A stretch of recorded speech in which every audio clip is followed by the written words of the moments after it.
নামাজের ভিতরে নবীজি হাতের বাঁধনটা ছেড়া একটু সামনে আগায় গেলেন, কি যেন ধরতে গেলেন কিন্তু ধরতে পারলেন না, আবারও পিছনে চলে আসলেন, আল্লাহু আকবার, আবারও হাত বাঁধলেন, নামাজ শেষ করলেন, সালাম ফিরাইলেন। সাহাবায়ে কেরাম জিজ্ঞাসা করেন, ইয়া রাসূলুল্লাহ, ইয়া হাবিবাল্লাহ, আজকে নামাজের মধ্যে এক অপ্রত্যাশিত ঘটনা আপনার সাথে ঘটতে দেখলাম, যা আর কখনো দেখি নাই। কয় কি দেখলা?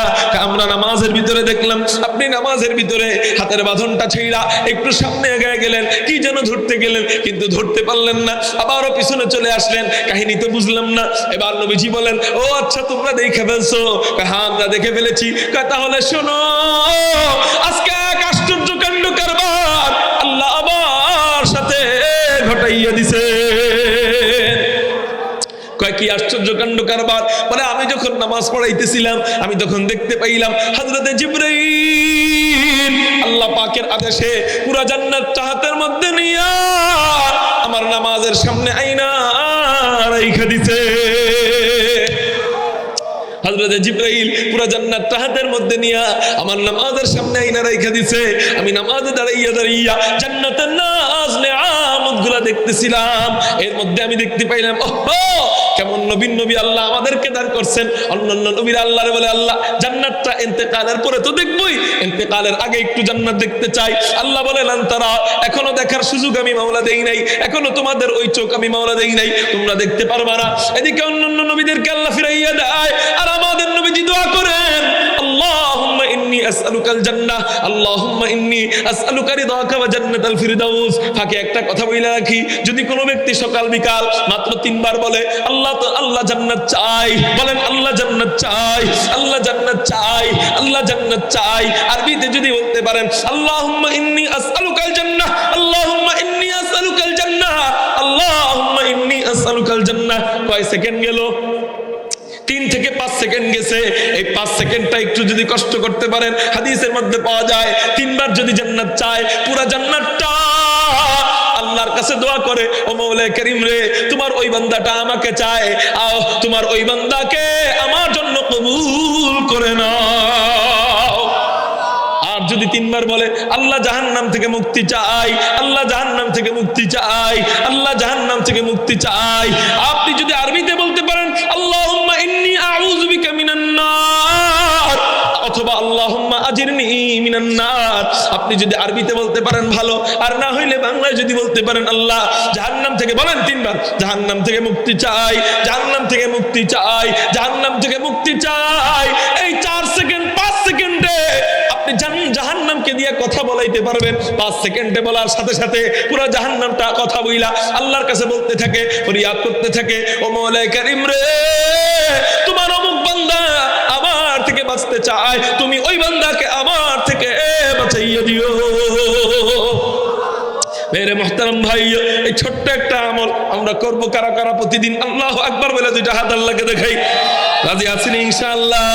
হাত নামান। আল্লাহ যেন আমাদেরকে মনে রাখান, আল্লাহ যেন আমাদেরকে মনে রাখান। কারণ ওয়াজে বই এত কত ওয়াদাই দেই, বাইক গেলে শেষ, যেই লাও সেই কদু।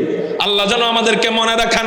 একটা টাইম বানায় নিবেন যে কমপক্ষে আমি 3 বার আল্লাহর কাছে জান্নাত চাইবো, জাহান্নাম থেকে মুক্তি চাইবো।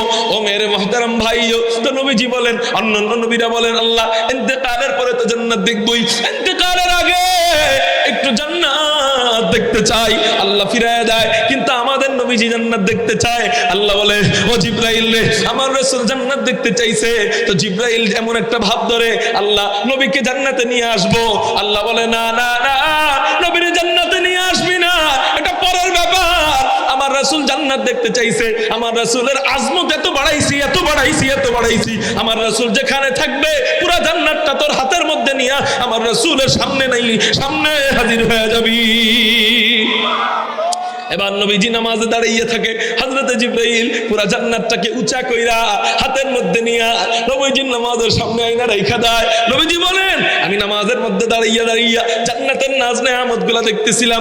এর মধ্যে আমি দেখতে পাইলাম জান্নাতের ফল আনা হয়, জান্নাতের বেদানা আনা হয়, জান্নাতের আনার আনা হয়, জান্নাতের আঙ্গুর ফল আনা হয়, কয়েক ধরনের ফল আনা হয়। এর মধ্যে একটা ফল জান্নাতি আঙ্গুর ফল। কি ফল বলেন না? জান্নাতি আঙ্গুর ফলের একটা থোড়া আমার সামনে আনা হয়। আপনারা থোড়া বলেন না, ছোড়া বলেন না, ঝুপ্পা বলেন, আপনারাই জানেন, বুঝা নিয়েন। তো আঙ্গুর ফলের একটা থোড়া আমার সামনে আনা হয়।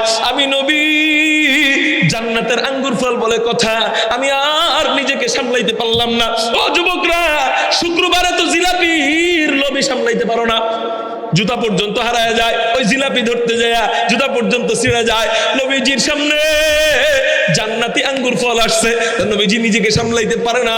নবীজি বলেন, আমি নামাজের ভিতরে জান্নাতের ওই আঙ্গুর ফল ধরতে গেছিলাম। এটা কিন্তু বানানো কোনো কল্প কাহিনী না, নাসাই শরীফের 1493 নম্বর হাদিসের মধ্যে আপনারা পেয়ে যাবেন। নবীজি এবার বলেন, ও সাহাবীরা, তোমরা যে দেখছো আমি নামাজের ভিতরে হাতের বাঁধনটা ছেড়া একটু সামনে আগায় গেছি, কি যেন ধরতে গেছি, কিন্তু ধরতে পারি নাই। ওটা আমি জান্নাতি আঙ্গুর ফল ধরতে গেছিলাম। সাহাবায়ে কেরাম বলেন, ইয়া রাসূলুল্লাহ, ইয়া হাবিবাল্লাহ, এটা কি করলেন? তাই কি করলাম? বলে, জান্নাতের আঙ্গুর ফল ধরতে গেছিলেন তো ধরলেন না কেন? সুবহানাল্লাহ বলবেন না? আঙ্গুর ফল ধরতে গেছিলেন তো ধরলেন না কেন? ধরলে একটু আমরাও দেখতে পারতাম, আমরাও একটু খাইতে পারতাম, আমরাও একটু মজা অনুভব করতে পারতাম। নবীজি বলেন, ও মিয়া, কি বলো না বলো, জান্নাতের একটা আঙ্গুরের থোড়া এত বড় এত বড় এত বড় যে ওইটা ধইরা আমি আনতে পারি নাই। সাহাবায়ে কেরাম বলেন, হযরত, আপনি কতই বা বড় জান্নাতের আঙ্গুরের থোড়া আপনি আনতে পারলেন না কেন? নবীজি বলে, শোনো শোনো শোনো, জান্নাতের একটা আঙ্গুরের থোড়া কত বড়, আমি যদি জান্নাতের একটা আঙ্গুরের থোড়া আনতাম, আমি থেকে নিয়ে কিয়ামত পর্যন্ত সমস্ত পুরুষরা, সমস্ত নারীরা, সমস্ত উম্মতেরা, আমি সহ সমস্ত উম্মতেরা জান্নাতের আঙ্গুরের থোড়া থেকে আঙ্গুর খাইতো, তারপরও জান্নাতের একটা আঙ্গুরের থোড়াও শেষ হতো না।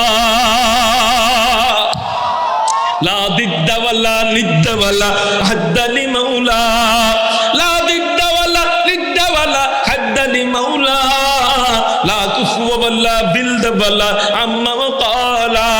বলেন না আল্লাহু আকবার। তাহলে আমরা এই হাদিস থেকে কি জানতে পারলাম?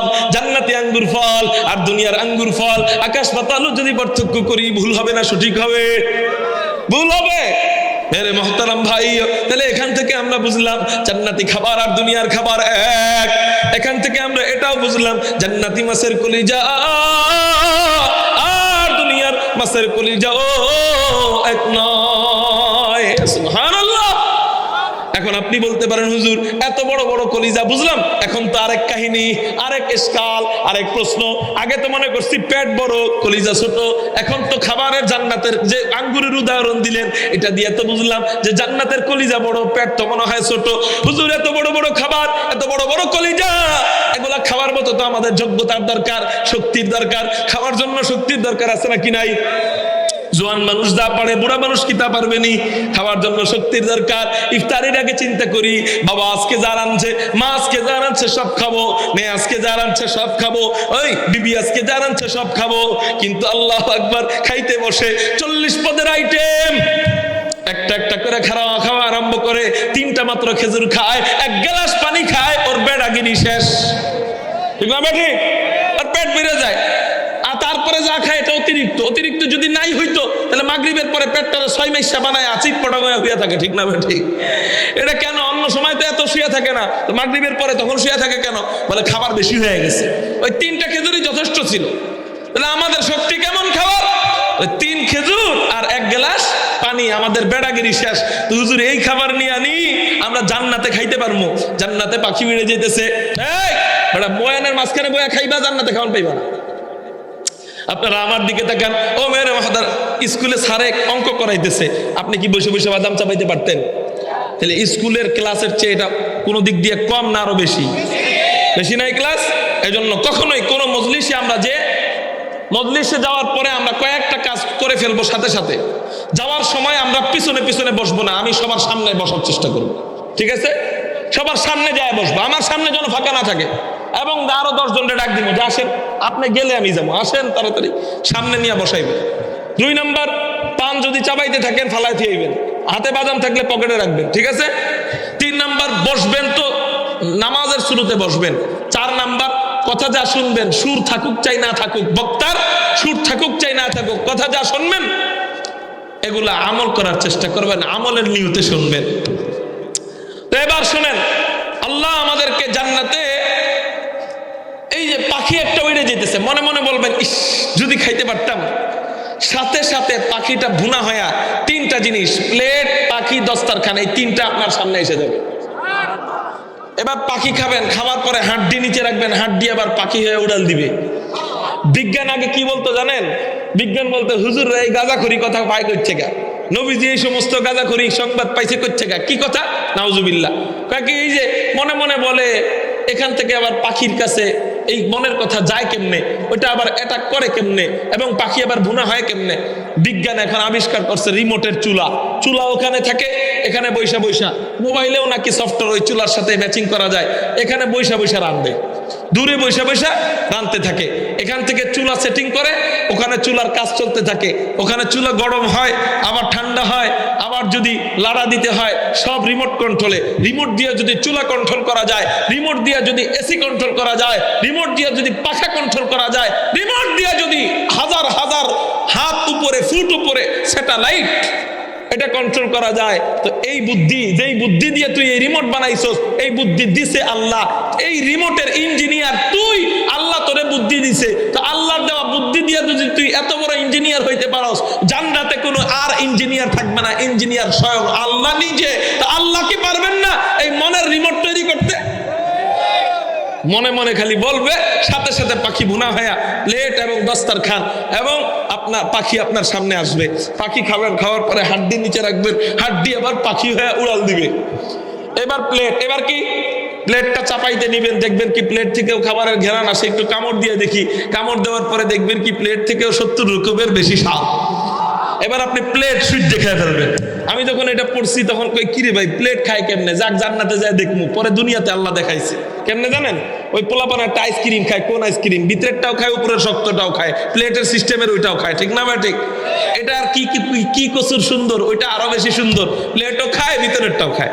এবার রয়েছে হইলো দস্তরখান, এই দস্তরখানটা চাপাইতে নিবে যে এটা তো অন্তত খাওয়ার জিনিস না, দুনিয়াতে জীবনে খাই নাই, বরং ঘৃণা করছি, দূরে দূরে রাখছি, তো এটা তো খাওয়ার জিনিসটা চাপাই রাখি। চাপাইতে রাখবে, দেখবে কি আরে বাবা রে বাবা, রুটির মতো তুল তুল তুল তুল তুল তুল করতেছে। আল্লাহ এটা কি বুঝলাম না। আল্লাহ কয় এটা রুটি। তো বুঝলাম আল্লাহ রুটি। আল্লাহ তুমি এটা বানাইছো কি দিয়া? আল্লাহ কই ভাই আমার বান্দারা, তোরা আমার যেই জমিনের মধ্যে আমার সিজদা দিতি, যেই জমিনে আমার কোরআন তেলাওয়াত করতি, ওই জমিন তো অনেক দামি, অনেক দামি। কোরআন তেলাওয়াত, কোরআনের সাথে যেই জিনিস মিশে যায় ওই জিনিস অনেক দামি হয়ে যায়। একটা কাপড়ের কোনো দাম নাই, এই কসুর কাপড়ের কি দাম, এই পায়জামার ভিতরের কাপড়ের কি দাম, আমাদের এই লজ্জা স্থানের সাথে পায়জামা লেগে থাকে, এই কসুর কাপড়ের কোনো দাম নাই। কিন্তু কাপড় দিয়া গিলাফ বানায় কোরআনের, ওই গিলাফটা যদি নিচে পড়ে থাকে সাথে সাথে মানুষ উঠায় চুমো খাওয়া শুরু করে দেয়। কাঠের কি দাম, কাঠে আমি পাড়া দিয়ে রাখছি, কাঠের কোনো দাম নাই। কিন্তু এই কাঠ দিয়ে যদি একটা রেহাল কোরআনের জন্য বানায়, সাথে সাথে এই রেহালটা তক্তাটা নিচে পড়ে থাকলে চুমু দেওয়া আরম্ভ করে।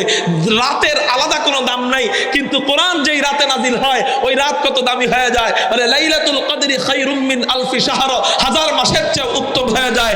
মাসের আলাদা কোনো দাম নাই, মাস যেই মাসে কোরআন নাজিল হয় বলে ওই মাসে কত সওয়াব হয়, বলে প্রতি ফরজে ফরজে আল্লাহ 70 বার ফরজ নামাজ পড়ার সওয়াব দিয়ে দেয়।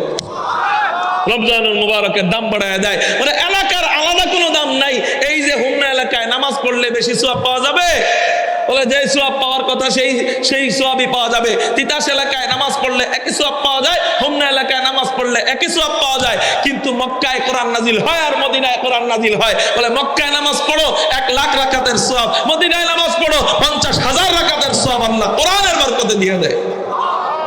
শুধু তাই না, শুধু তাই না, কোরআনের সাথে যারা মিশে, কোরআনের হাফেজ যারা হয়, তাদের পায়ের নিচে আল্লাহ ফেরেশতাদের সবচেয়ে দামি পাখাগুলা, এর চেয়ে দামি আল্লাহ এবং রাসূলের পরে এর চেয়ে কোনো দামি ধাতু নাই, এর চেয়ে দামি কোনো জিনিস নাই।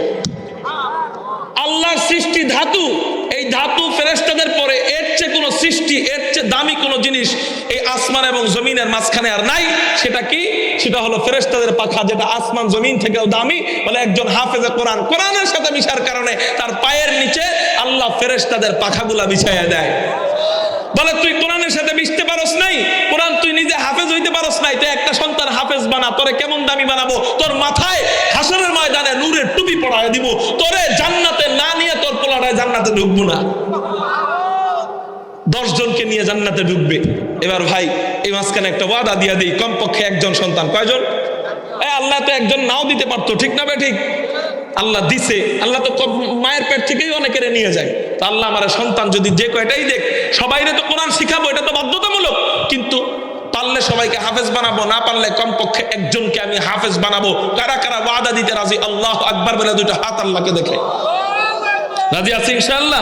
মুরব্বীরা হাত উঠাইবেন নাতি নাতকুরের উদ্দেশ্যে। রাজি আছেন ইনশাআল্লাহ? আল্লাহ তুমি কবুল করো বলি আমিন। আলহামদুলিল্লাহ। আল্লাহ আপনার মাথায় নূরের টুপি পড়াবে। ওই নূরের টুপি সূর্যের চেয়েও বেশি আলো। সূর্যের আলোর কাছে তো যাইতে পারি না, কিন্তু ওই নূরের টুপির আলোর কাছে যত যাবে তত মজা বাড়বে। সুবহানাল্লাহ বলে। এবার শুনেন, আল্লাহ বলবে তোরা যেই জমিনে আমার কোরআন জিন্দা করছস, কোরআন তেলাওয়াত করছস, ওই জমিনটাও তো দামি বানায় দিছি। ওই জমিনকে আমি আল্লাহ ফালায়া দেই নাই। তোরা জান্নাতে ঢুকার পরে আমি আল্লাহ ওই জমিনটাকে খামিরা বানাইয়া ওখান থেকে রস বের করছি। এক আমের স্বাদ আসে কোথার থেকে? কাঁঠালের স্বাদ আসে কোথার থেকে? জমিন থেকে। আমের স্বাদ, আগের স্বাদ, লেবুর স্বাদ, নাশপাতির স্বাদ, বেদানার স্বাদ, আঙ্গুরের স্বাদ, দুধের স্বাদ, মধুর স্বাদ, সব আসে কোথার থেকে? স্বাদ জমিন থেকে। তো আমি আল্লাহ এবার এই সব স্বাদকে একত্রিত করলে কেমন মজা লাগবে। এবার আমি আল্লাহ তোরা জান্নাতে ঢোকার পর সব স্বাদকে একত্রিত কইরা ওটা দিয়ে আমি আল্লাহ রুটি বানাইছি। ওই রুটি দিয়ে আমি আল্লাহ তোদের সামনে পেশ করছি। তাহলে আল্লাহ জমিন দিয়ে রুটি বানাইবেন, সব স্বাদকে একত্রিত কইরা আল্লাহ রুটি বানাবেন। এবার ওই রুটি আল্লাহ আমাদের সামনে পেশ করবেন। এবার একটু আমার দিকে তাকান, এবার একটু চিন্তা করেন, এক আম যদি এত মজা হয়, এক কাঁঠাল যদি এত মজা হয়, এক আপেল যদি এত মজা হয়, এক নাশপাতি যদি এত মজা হয়, এক মালটা যদি এত মজা হয়, এক মধু যদি এত মজা হয়, সব স্বাদ একত্রিত করার পরে ওই রুটি কেমন মজা হবে। ওই মজাদার রুটি যদি খাইতে চাই, এই মুখ দিয়ে সুদি কারবারের টাকা ঢুকানো যাবে, চুরির মাল ঢুকানো যাবে, ঘুষের মাল ঢুকানো যাবে। আল্লাহ ওখান দিয়ে ওই মাল ঢুকাইবে না। কয়েকটা দিন কষ্ট করেন, হইয়াই তো বুড়া তো হয়েই গেছেন। এবার তওবা করে কয়েকটা দিন কষ্ট করেন। মিয়া, যে আল্লাহ আপনাকে মায়ের পেটের মধ্যে খাওয়াইতে পারে, ওই আল্লাহ আপনার বড় হওয়ার পরে আল্লাহ বইলা ডাক দিলে কেন খাওয়াইব না বলেন? শুধু বিশ্বাস। আল্লাহ হাদিসে কুদসিতে নবীজির মাধ্যমে জানায় যায়, বান্দা আমার উপর যেমন ধারণা করে আমি আল্লাহ ওই বান্দাকে ওইভাবেই চালাই। তো তুমি ধারণা করো সুদি কারবার ছাড়া আমার এই মাস চলবো না, আল্লাহ কয় তা আসলেই সুদ ছাড়া তুই এই মাসে না খায় মরবি। তুমি চিন্তা করো, আমার মনে হয় হারাম মাল ছাড়া, চুরি ছাড়া মনে হয় এই দিনটা চলবে না, আল্লাহ কয় তোরে আসলে এই দিনটা আমি চুরি ছাড়া না খাওয়াই রাখো। আর যদি তুমি চিন্তা করো আল্লাহ যেমনে চালায় আলহামদুলিল্লাহ, আমি হালাল রুজি রোজগার করার চেষ্টা করব, আল্লাহ চুরি করে যে কয় টাকা পাইতা হালাল রুজিতে আল্লাহ সেই কয় টাকাই দিয়ে দিবে। কিন্তু খালি বিশ্বাসটা আমাদের পরিবর্তন করতে হবে, আল্লাহর প্রতি ভরসা করব, আল্লাহ দিয়ে দিবে। তো ওই মাল যদি খাইতে চাই, আমাদের হারাম মাল ঢুকানো যাবে না। তো এবার জান্নাতের মধ্যে আপনি যাবেন, আমার পরে হযরতকে নিয়ে আসেন। জান্নাতের মধ্যে যাওয়ার পর বিভিন্ন ধরনের খাবার, আপনারা যে কতবার সুবহানাল্লাহ বলছেন না? সুবহানাল্লাহ বলার সাথে সাথে আল্লাহ জান্নাতে বিশাল বড় একটা গাছ দিয়ে দিছে। কত বড় গাছ?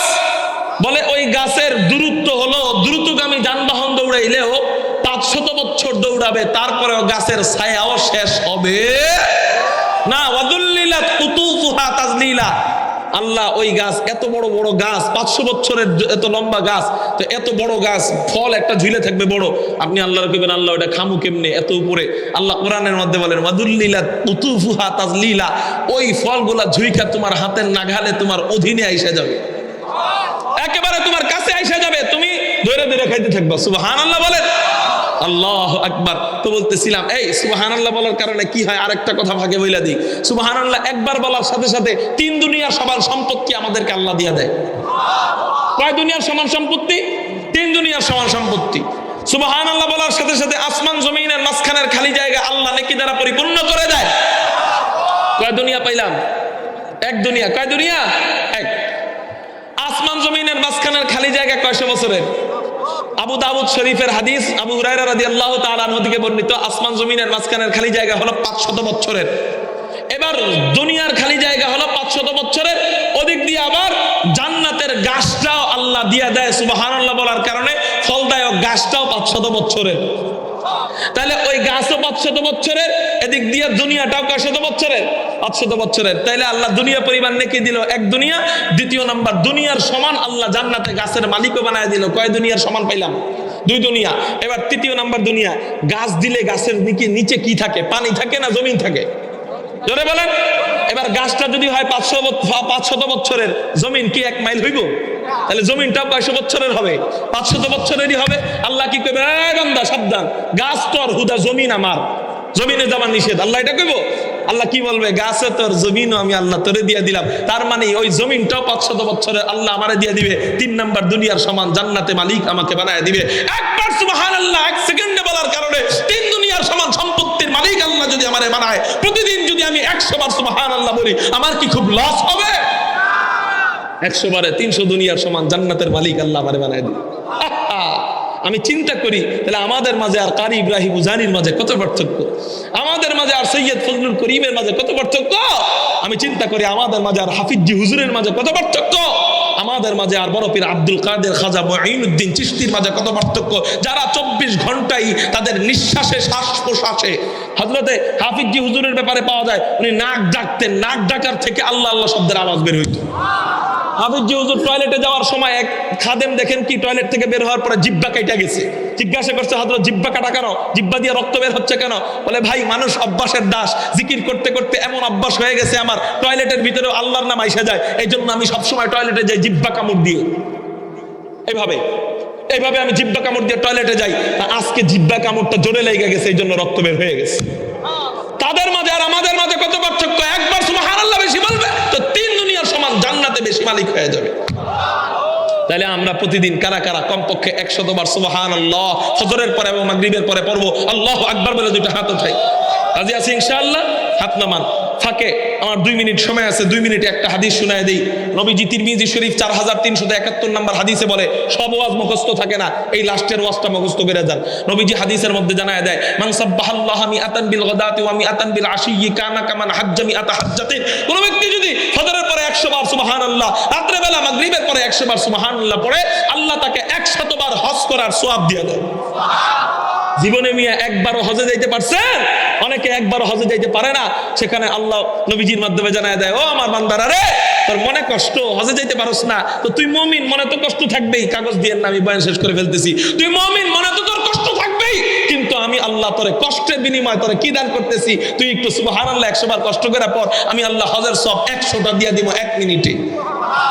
নবীজির হাদিস। এবার মান হামিদাল্লাহ মিআতান বিল গাদাতি ওয়া মিআতান বিল আশিয়্যি, কোন ব্যক্তি যদি আলহামদুলিল্লাহ মাগরিবের পরে এবং ফজরের পরে কয় 100 বার পরে, নবীজি হাদিসে বলেন 100 যুদ্ধের ঘোড়া আল্লাহর রাস্তায়, 100 যুদ্ধের ঘোড়ার দাম বর্তমান বাজার মূল্য, প্রধানমন্ত্রী কয়েকদিন আগে কিনছে এক একটা যুদ্ধের ঘোড়া সেনাবাহিনীদের জন্য কিনেছে 10 লক্ষ টাকা দিয়ে, তাহলে 100 যুদ্ধের ঘোড়ার দাম আসে হলো 10 কোটি টাকা। অর্থাৎ 100 যুদ্ধের ঘোড়া আলহামদুলিল্লাহ 100 বার পড়ার কারণে আল্লাহ দিয়ে দেয়, দান করার সওয়াব দিয়ে দেয়। তো 100 যুদ্ধের ঘোড়া দান করলেন তো 10 কোটি টাকা দান করার সওয়াব আল্লাহ দিয়ে দিলেন। এবার মান কাব্বারাল্লাহ মিআতান বিল গাদাতি ওয়া মিআতান বিল আশিয়্যি, 1 মিনিটে ফজরের পরে আল্লাহু আকবার পড়বেন 100 বার, মাগরিবের পরে 1 মিনিটে 100 বার আল্লাহু আকবার পড়বেন, আল্লাহ আপনারে এত নেকি দিবে, এত নেকি দিবে, এত নেকি দিবে, দুনিয়ার কোন মানব আপনাকে ডেঙ্গায়া নফল কাজ কইরা এত বেশি নেকি পাবে না। এত নেকি দিবেন, আপনাকে ডেঙ্গায়া যাইতে পারবে না। 4 নাম্বার, মান হাল্লাল্লাহ মিআতান বিল গাদাতি ওয়া মিআতান বিল আশিয়্যি, কোন ব্যক্তি লা ইলাহা ইল্লাল্লাহ ফজরের পরে 100 বার পড়ে, মাগরিবের পরে 100 বার পড়ে, আল্লাহ পাক রব্বুল আলামিন কত নেকি দেয়। এই কথা বলেই আমার বয়ান শেষ করে ফেলবো। আল্লাহ কত নেকি দেয় লা ইলাহা ইল্লাল্লাহ 100 বার পড়লে? বলে ইসমাঈলি বংশের 100 গোলাম। ইসমাঈলি বংশ কার বংশ? ইসমাঈলি বংশ কার বংশ? আমাদের নবীর বংশ। আমাদের নবীর নাম মুহাম্মদ, তার পিতার নাম আব্দুল্লাহ, তার পিতার নাম আব্দুল মুত্তালিব, তার পিতার নাম হাশেম, তার পিতার নাম আব্দ মানাফ, তার পিতার নাম কুসাই, তার পিতার নাম কিলাব, তার পিতার নাম বুররাহ, তার পিতার নাম কাব, তার পিতার নাম লুই, তার পিতার নাম মালিক, তার পিতার নাম ফেহের, তার পিতার নাম নদর, তার পিতার নাম কিনানা, তার পিতার নাম হুজাইমা, তার পিতার নাম মুদরিকা, তার পিতার নাম ইলিয়াস, তার পিতার নাম মুদর, তার পিতার নাম নিজার, তার পিতার নাম মাআদ, তার পিতার নাম আদনান, তার পিতার নাম উদাদা, তার পিতার নাম মুকাওয়িম, তার পিতার নাম ইয়ারুব, তার পিতার নাম ইয়াসজুব, তার পিতার নাম নাবিদ, তার পিতার নাম হযরত ইসমাঈল আলাইহিস সালাতু ওয়াস সালাম। হযরত ইসমাঈল মানে আমাদের নবীর বংশ। এবার আমাদের নবীর বংশের কোন গোলামরা যদি কোন জায়গায় আটকায় রাখে, আপনি বললেন এই তুমি নবীর বংশের ছেলে? হ্যাঁ, আচ্ছা গোলাম তোমার দাম কত? 20 লক্ষ টাকা, যাও তোমারে আমি ক্রয় করে তোমারে আজাদ করে দিলাম। একজন গোলামের, নবীর বংশের এক গোলামের দোয়ার কারণেই তো জান্নাত ওয়াজিব হয়ে যেতে পারে, ঠিক না ভাই? ঠিক। সেখানে 100 বার মাত্র লা ইলাহা ইল্লাল্লাহ ফজরের পরে এবং মাগরিবের পরে বললে আল্লাহ 100 নবীর বংশের গোলাম আজাদ করে দেওয়ার সওয়াব দিয়ে দিবে। এবার আমরা যদি 400 বার, কয় মিনিট লাগবে? বড় জোর 10 মিনিট লাগবে। ফজরের পরে এবং মাগরিবের পরে যে কোনো টাইম, মাগরিবের পর থেকে নিয়ে যে কোনো টাইম, ফজরের পর থেকে নিয়ে যে কোনো টাইমে আমি কমপক্ষে 100 বার করে 400 বার হয় আমরা কারা কারা সুবহানাল্লাহ, আলহামদুলিল্লাহ, আল্লাহু আকবার, লা ইলাহা ইল্লাল্লাহ আগামী কালকে থেকে পড়ে আমি জান্নাতকে বড় করব, আল্লাহু আকবার বলে ওয়াদা দেওয়ার নিয়তে হাত উঠাই।